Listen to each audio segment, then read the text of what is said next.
Welcome to 10:02. It's nice to have everybody here. We are back in full form and fine fettle. How's that for alliteration? What's fettle? I want to start in just a bit of a angry note, if I could. Well, first of all, let me start with this. I apologize yesterday for dismissing your topic so offhand. Don't worry about it. Because it really soured the show last night, I think. No, it didn't. 10:02, the end of the broadcast. Well, it was at the very end of the broadcast. No, it didn't sour. And then we went out for a beverage Yeah, we got over it. Yeah, and we did the topic tonight. It worked out well, and whatever. It was all good. You sulked. I didn't sulk. You sulked.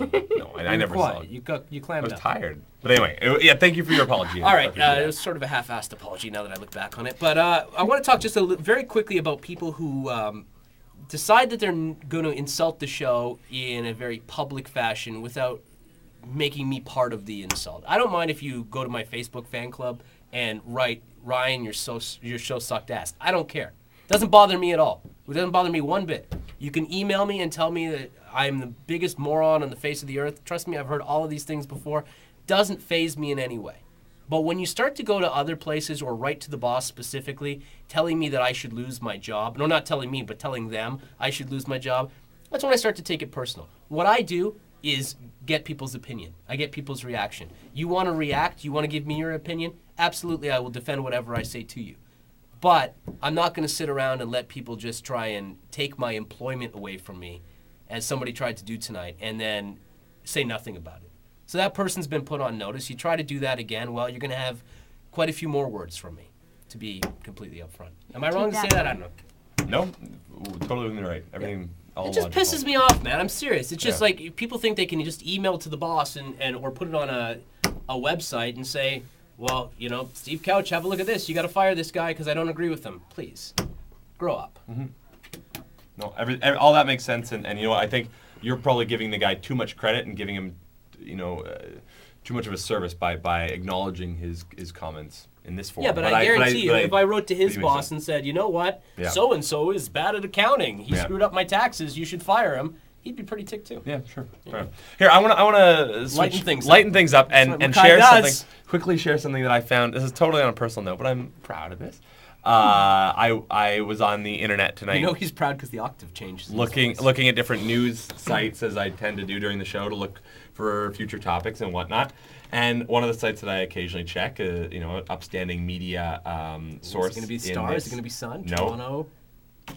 Life? Toronto Life magazine? On the front page, you go to TorontoLife.com. Is it me? Am I on the front page of Toronto Life? No, this is a personal note. On the front page, Toronto's best dressed, and who is it? It's my cousins. I was at a wedding a couple weeks ago. I was in the wedding party, and we collectively were nominated best dressed wedding party. Aww. That's pretty Are you cool. named in there? No. Where's the... And I think they're more talking about the bride. But hey, always a bridesmaid, never a bride. That's not a secret. Who are you hanging around with? That's my cousin, and that's Jess, my new cousin. Did they rip them out of a bridal magazine? Aren't they pretty? Yeah, that's pretty well done. Nice. They're pretty. Yeah. Is his head stuck to hers like that? I think they had a bit of a crazy glue accident prior to the ceremony, so they had to walk. The walk down the aisle was Gingerly. no, it was Ginger walking. It was a nice wedding. I was an usher. I was an usher. Our own John Tory was at the wedding as well as one of the Wow, something or you others. really hang in different circles. I was at a wedding After on the hours. weekend. None of those people were there.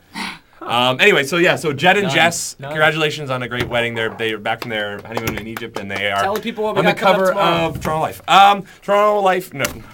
I said that. Esquire magazine. That's the magazine I'm thinking of. A.J. Jacobs, the editor, also the author of Living Biblically. He spent an entire year living according to the Bible. Wow. He's going to be with us as well. Bride-to-be, speaking of weddings, bride-to-be saves first kiss for wedding.